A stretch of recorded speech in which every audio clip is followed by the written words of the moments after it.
नमस्कार। आज हम एक बहुत ही दिलचस्प संत कवि पर बात करने वाले हैं, रतन दास जी। जी, रतन दास जी ये रवि भाण संप्रदाय के थे। हाँ, और इनका समय रहा लगभग 1804 ईस्वी के आसपास का। हमारे पास कुछ स्रोत हैं जो उनके जीवन, उनकी रचनाओं और उनके विचारों पर रोशनी डालते हैं। बिल्कुल, और हमारा इरादा यही है कि इन स्रोतों के जरिए हम रतन दास जी की वाणी का जो मूल संदेश है, उसमें जो ज्ञान छुपा है और आज के समय में उसकी क्या प्रासंगिकता है ना? हाँ बिल्कुल, उसे समझने की कोशिश करें। ये जो रवि भाण संप्रदाय है, ये निर्गुण भक्ति की एक अहम धारा रही है, खासकर गुजरात और सौराष्ट्र के इलाके में। हाँ, ये जानना वाकई दिलचस्प है। चलिए इस पर थोड़ी गहराई से बात करते हैं। तो रतन दास जी के बारे में थोड़ी बुनियादी जानकारी। जैसे आपने बताया, वांकानेर में जन्म हुआ इनका। जी, वांकानेर जो राजकोट जिले में है, राजपूत परिवार में। और वो संत भाण साहिब के शिष्य बने। हाँ, और एक बात और है, वांकानेर में जो रवि साहब की जगह है, हाँ, ऐसी मान्यता है कि शायद उसका संबंध रतन दास जी से ही है। अच्छा, ये एक नई जानकारी है। जी, देखिए, मध्यकाल के ये जो संत कवि थे ना, हाँ ये सिर्फ भजन गाने वाले नहीं थे। हाँ, ये बात तो है। ये समाज को एक तरह से दिशा दिखाते थे। उन्होंने भक्ति पर, मतलब ईश्वर प्रेम पर, और ज्ञान यानी समझ पर, दोनों पर जोर दिया। सही। और रतन दास जी जैसे संतों की जो खासियत थी वो ये कि उन्होंने हिंदी और गुजराती जैसी आम लोगों की भाषा में बहुत गहरी आध्यात्मिक बातें कही। हाँ, मतलब जटिल विचारों को सरल बना दिया पदों और भजनों के जरिए। बिल्कुल। और उनकी रचनाएं भी काफी विविध है। ऐसा नहीं कि सिर्फ एक ही तरह की बातें हों। नहीं, काफी विविधता है, भक्त चरित्र भी हैं, फिर श्री कृष्ण की बाल लीलाएं। हाँ, वो प्रभाती भजन, उनके लिए तो वो बहुत जाने जाते हैं। जी हाँ, प्रभाती के लिए खास तौर पर। फिर गुरु की महिमा है, आत्मज्ञान की बातें हैं, समाज को उपदेश देने वाले भजन भी हैं। उनका वो एक भजन है ना गुजराती में, कहे जशोदा जी कान विनानु अमथी।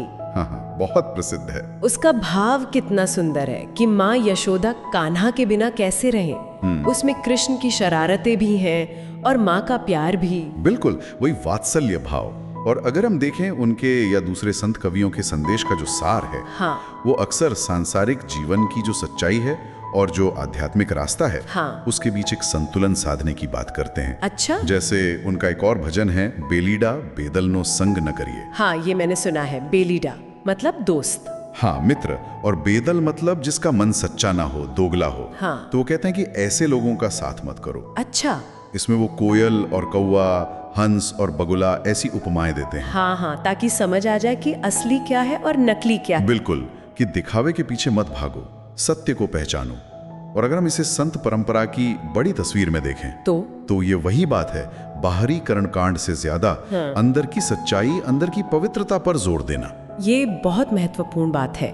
और उनकी कविताओं में सामाजिक टिप्पणी और नैतिक सीख भी तो मिलती है। जी बिल्कुल। जैसे एक भजन है, हे जी भाई आखेल खोटो। इसका मतलब क्या हुआ? इसका भाव है कि भाई, ये दुनिया का जो खेल है ये झूठा है, क्षणभंगुर है, माया से वैराग्य रखो। और ये संत कवि जो थे, वो समाज में जो पाखंड था, ऊंच नीच का भेद था, उस पर भी चोट करते थे। हाँ, सीधी बात कहते थे। सीधी बात। और अपनी बात समझाने के लिए अक्सर कहानियों का, दृष्टांतों का सहारा लेते थे। जैसे अधर्म का क्या नतीजा होता है, ये बताने के लिए। और भक्ति का महत्व, वो तो शायद केंद्र में ही रहता था। हाँ, वो तो है ही। खासतौर पर भक्त प्रहलाद का उदाहरण देखिए, उनके भजनों में बार बार आता है।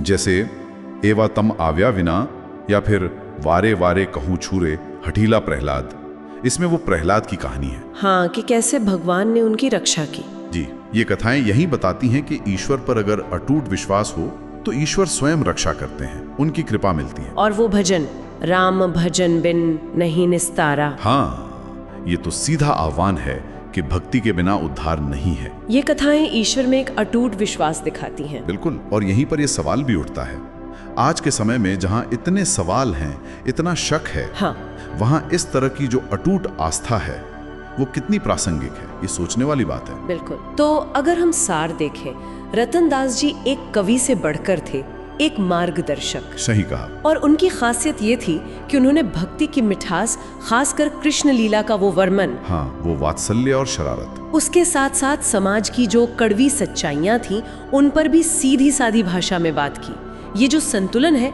ये उन्हें खास बनाता है। बिल्कुल। उनकी रचनाएं हमें आज भी जीवन के जो बुनियादी सवाल हैं उनकी याद दिलाती हैं। मतलब जीवन का अर्थ क्या है, सच क्या है, झूठ क्या है और भक्ति में कितनी शक्ति है। निश्चित रूप से।